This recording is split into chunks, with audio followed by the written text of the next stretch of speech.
Can we have the next question, please? Testing. Okay, good evening, Prime Minister. I'm Muhammad Farouk Osman. I'm a Year 2 NUS Sociology major. Okay, so basically the government has been arguing that in Singapore there is social mobility.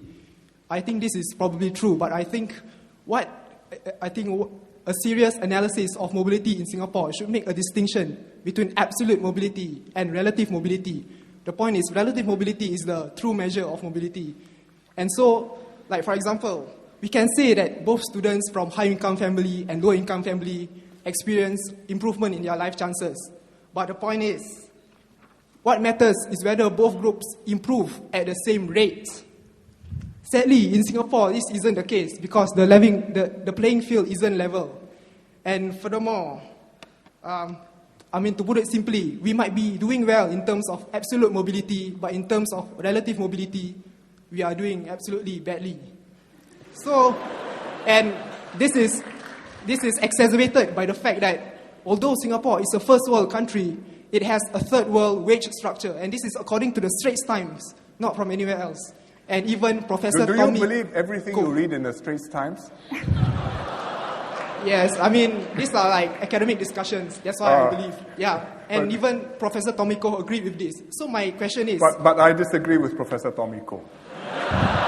I hope I will be allowed to do so. Okay, my last question is, how do you ensure that the forthcoming fourth generation leadership truly understands Singapore's social realities? Thank you. Well, I have a lot of sympathy for what you say. Mobility is, whether you call it absolute or relative mobility, is something which is very difficult to achieve in a stable society. Because the people who are successful will tend to have children who are successful. The people who are less successful will tend to have kids who are also, they don't have as good a head start in life. We can try and even it out. I think in Singapore we have done a lot to even it out. But to make everybody have the same head start in life, I have to take away kids from parents and put them all in one creche and mix them up. And I don't think that's a good solution. So what we can do is to make sure that even if you come from a poor home, that the opportunities are there and the investments are there. We are starting very young with preschool because we discovered that the better off kids all went to kindergarten, and by the time they reach primary 1, they can read, they can write, they can sing, they can dance. And the other kids who didn't go to kindergarten were at a disadvantage. So we've got very generous subsidies for low-income kids going to kindergartens. We've got generous subsidies for low-income families putting their kids into childcare where they can also get good environment and education, some education. And we encourage the parents to take advantage of this so that their kids get a head start in life. We can do what I described just now in my speech. Make every school in Singapore a good school. You don't have to go to RI or ACS or Hwa Chong to get a good education. Any school you go into, you have good, committed teachers, excellent facilities, and the opportunity to move into different classes and do different things if you show talent and promise. And I think we have been able to do that. I was at a community function this weekend, and one secondary school put up some art displays, pictures, paintings done by their students, ceramics, flower arrangement. And I spoke to the teacher. This was Naval Base Secondary School. It's not a famous school. I think most of you may not have heard of it. I don't know if there's any Naval Base alumni here. Not this evening. But I was very warmed to see what the teacher was doing because I had cited them previously. National Day Rally, I said this is a school where they've got good art program, they get talented kids, and the students, on one year they went to Spain. But that year they didn't go to the Alhambra. And the teacher came to see me, she says, I'm going to Spain this year with my kids. I'm going to take them to the Alhambra this year. It's an ordinary neighborhood school,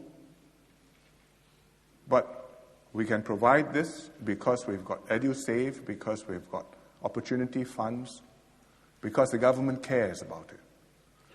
I think that's not doing a little bit. That's doing quite a lot. We can do more. But finally, what it depends on is the kids themselves and their parents to want to move up and to take advantage of the opportunities which are there. And we must help them. We cannot close off doors for them. You do not want people to dress differently, then you laugh at the other guy, says, oh, he doesn't know how to dress, he doesn't know how to speak, he doesn't know how to hold his glass properly, so he doesn't belong, he feels awkward. Which is what happens in Britain, for example, between the upper classes and the working classes. But we want everybody to feel comfortable with one another, whether you're in the hawker center, whether you're in the park, whether you're in the cinema. We are all Singaporeans together. And I think we should try and keep it like that as long as we can. And then you can study it in your sociology class. Thank you very much, PM Lee. Farouk's question certainly sounded like a long comment to me. If I may remind the audience to keep your questions short and concise to give everyone ample opportunity. Next question, please. Good evening, Prime Minister. My name is David. I'm from the National University of Singapore, and I'm a student in the Faculty of Arts and Social Sciences. What are you studying? Political science. Yes. My question is this. This election as a pretty strong lineup of opposition members in this coming election. And my question is, in the unfortunate event that the PAP loses, let's say, 1 or 2 GRCs, how will this affect leadership renewal? And what are the contingency plans of the PAP? Thank you. I think we fight to win, and the voters have to decide. And we take the opposition seriously in every constituency, and all our MPs have been working hard and preparing. When you are going into battle, you do not ask, what will happen if we lose? You ask, how do I make sure that we win? And I think that's what we are focused on.